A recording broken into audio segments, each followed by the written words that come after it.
Halo semuanya, di video ini kita akan belajar bareng solusi untuk problem extra long faktorial. Nah, faktorial itu sendiri tuh rumusnya kayak gini ya. Misal seperti ini. Kita punya faktorial 5 faktorial.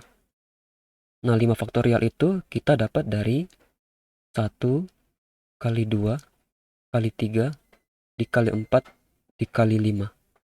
Atau kalau misal kita punya n faktorial, berarti ini sama dengan 1 kali 2 kali 3 sampai dikali n. Solusinya kelihatan mudah ya, jadi kita tinggal melakukan perulangan, terus kita simpan hasilnya. Nah, yang jadi masalah adalah di petunjuknya yang ini ya. Faktorial dengan n-nya lebih dari 20, itu tidak bisa disimpan hasilnya dalam 64 bit long variable. Atau big integer must be used for this calculation. Jadi, harus menggunakan big integer. Nah, bahasa seperti C++ atau C, itu nggak bisa ya, atau JavaScript itu nggak bisa menghandle big integer. Jadi perlu menggunakan solusi lain. Nah, kalau misalnya kita menggunakan bahasa seperti Java, Python, atau Ruby, itu bisa menggunakan big integer. Jadi tinggal melakukan perulangan. Nah, untuk case misal kita menggunakan bahasa seperti C++ atau JavaScript, salah satu solusinya adalah dengan menyimpan hasil perkaliannya dalam array. Nah, di sini aku bakalan jelaskannya. Ini aku coba clear dulu.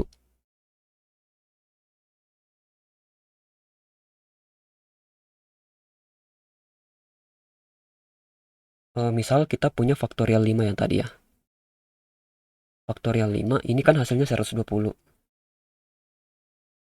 Nah, solusinya tadi, kita bisa menggunakan array, menyimpan hasil perkaliannya dalam bentuk array. Nah, pertama kita butuh declare sebuah array dengan panjang tertentu.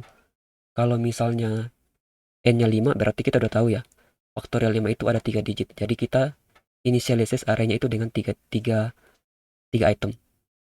Kalau misalnya 10, berarti kita kira-kira aja 50 item. Berarti panjang array-nya 50. Nah, dari soal ini itu, maksimal n-nya itu adalah 100 ya. Maksimal n-nya itu 100. Kalau 100 faktorial itu ada 158 digit angka.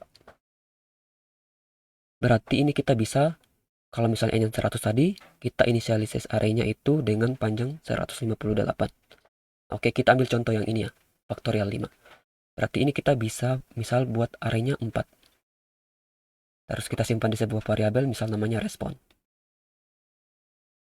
Nah, pertama, kita kan kali 1 ya, 1 kali 2 ya, sampai 5. Berarti kita taruh 1 dulu di indeks pertamanya. Nah, selanjutnya, ini akan kita kali dengan 2. Kali 2. Nah, ini hasilnya kan seperti ini ya. Jadi array-nya tetap panjang 4.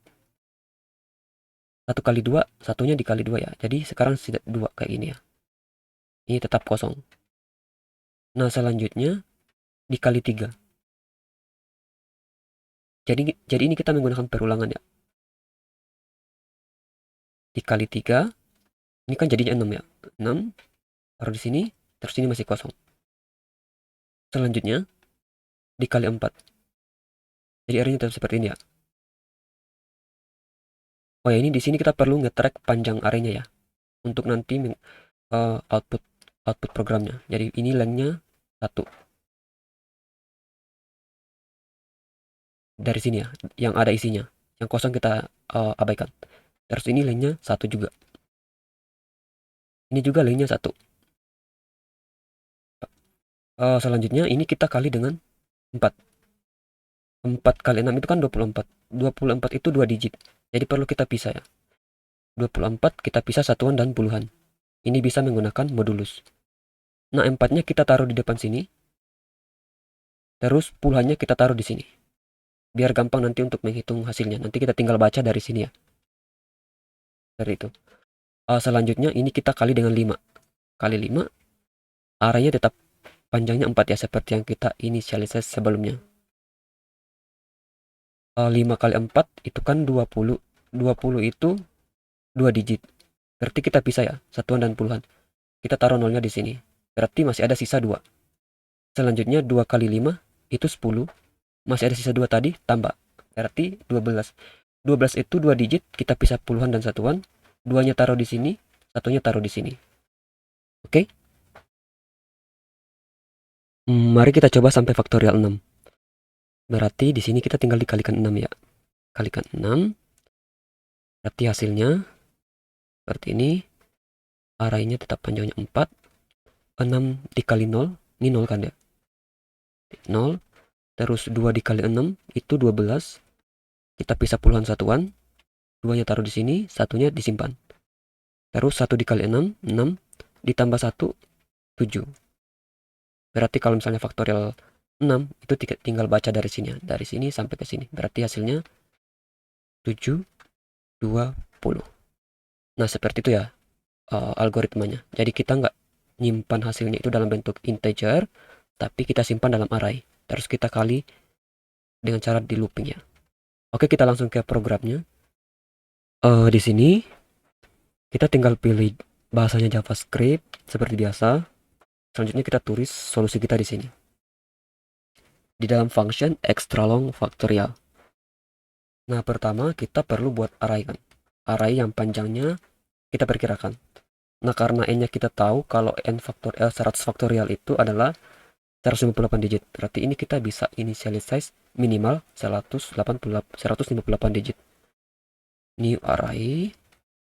Terus kita define panjangnya minimal 158 ya. Ini aku pakai 200 saja. Nah, selanjutnya array indeks pertamanya itu kita initialize dengan 1. Indeks pertama seperti indeks 0 gini ya. Oke, terus kita butuh nge-track panjang arraynya setiap kali perkalian. Di let size atau length aja ya, panjang. Ini sama dengan 1, awalnya 1. Oke. Selanjutnya kita tinggal looping di sini untuk kalinya, perkaliannya. Kita mulainya dari i sama dengan 2. Kan satunya udah ditaruh di sini ya di awal ya. Terus akan berhenti ketika i-nya kurang atau sama dengan n. Dan kita increment. Oke. Nah, setelah itu di sini kita bakalan bikin fungsi tambahan fungsi untuk kali. Dari fungsi kalinya itu kita bakalan dapat hasil perkalian area yang terbaru. Terus kita dapat panjangnya. Contoh yang kayak ini ya. Misal kita kali 2, kita dapat ini, terus kita dapat panjangnya ini. Kalau misalnya yang dikali 5, itu kita dapat hasilnya ini, terus kita dapat panjangnya 3.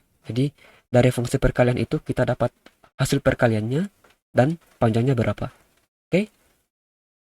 Berarti di sini kita bikin fungsi nanti di bawah ya.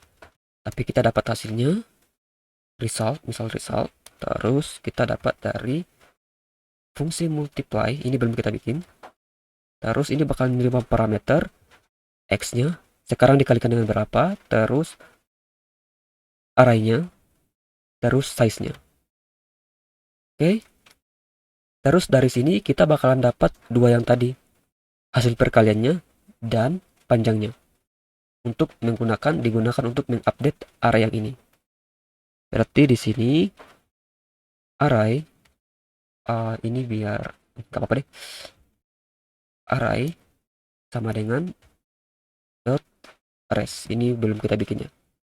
Terus panjangnya ini sama dengan dot misal size. Baru di bawah sini kita bikin perkaliannya.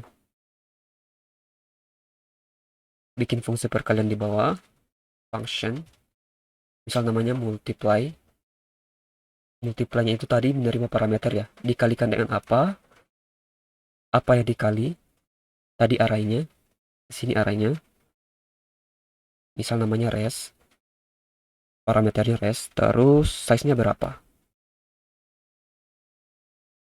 Nah, setelah itu kita pertama kita butuh nyimpan hasil perkaliannya kan.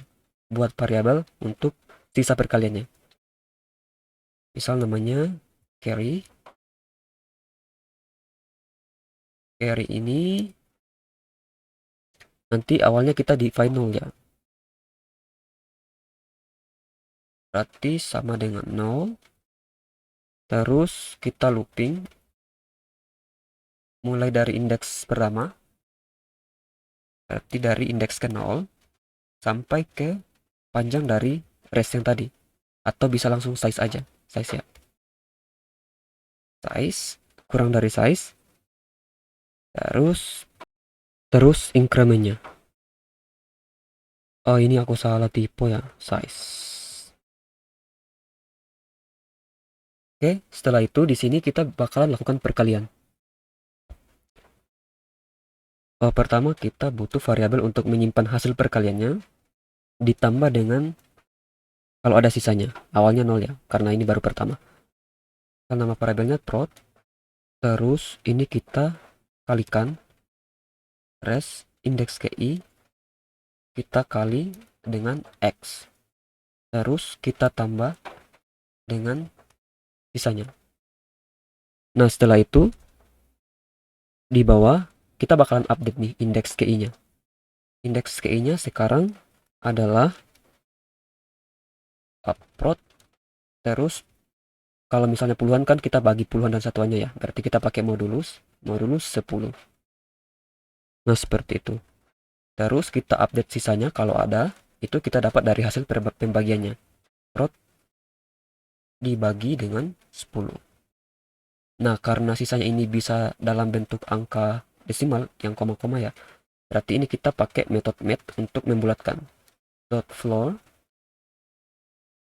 terus ini taruh di sini.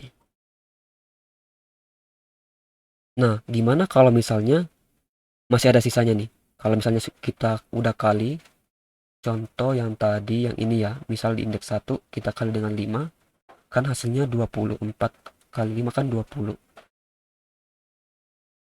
20 itu kita bagi satuan dan puluhannya, kita dapat 0 di sini, masih ada sisa 2.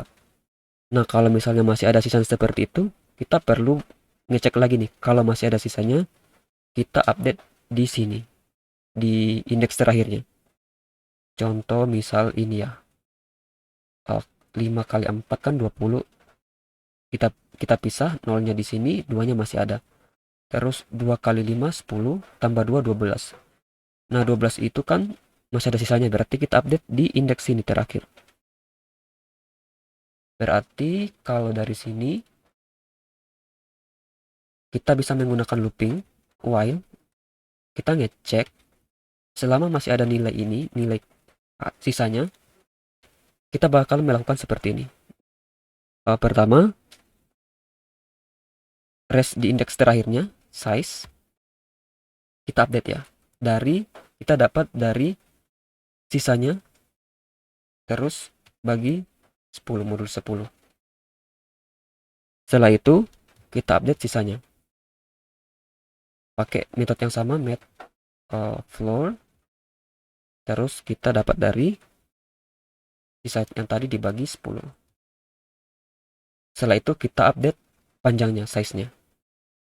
Size plus plus. Nah, coba perhatikan di sini ya. Nah, setiap kita nambah satu di sini kan kita bakalan update panjangnya ya. Misal contoh yang ini baru satu, lengthnya baru satu. Kalau bertambah satu, kita update jadi 2. Terus kalau bertambah satu lagi, kita update jadi 3. Oke, nah seperti itu. Nah, terakhir di sini kita return res-nya, array-nya tadi, hasil perkaliannya dan size. Oke, coba kita cek fungsinya. Oke, floor. Nah, setelah itu kita gunakan di sini yang tadi. Hasilnya itu kita gunakan untuk mengupdate array yang ini. Setiap kali terjadi pengulangan. Terakhir di sini kita tinggal looping hasilnya. Contohnya tadi di sini 720 kan. 027. Kita tinggal looping dari sini. Mulainya dari size. Itu gunanya size tadi. Di sini. Kita tampung di sebuah variabel misal namanya string. Kita taruh di string. Terus kita looping mulai dari yang panjang array yang tadi, dari size yang tadi ya. I sama dengan size dikurang 1. Ini karena array kan hitungnya dari 0 ya. Terus akan berhenti ketika i-nya lebih besar atau sama dengan 0. Setelah itu kita decrement.